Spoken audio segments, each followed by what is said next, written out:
manok. Ito, nilinis ko na yan siya.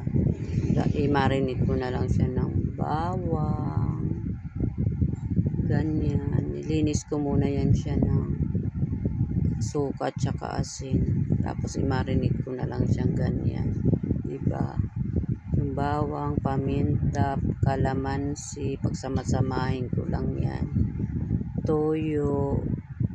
Mamarinate ko lang yan siya ng 1 oras. Tapos nilalagyan ko siya ng butter o kaya margarine. Tapos dahon ng laurel. Ayan, asukal. Marinate ko lang yan siya ng 1 hour bago ko siya isalang.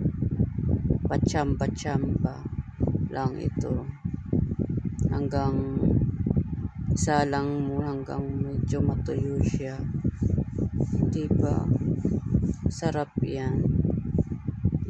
Para siyang adobo o barbecue ang lasa kapag naluto.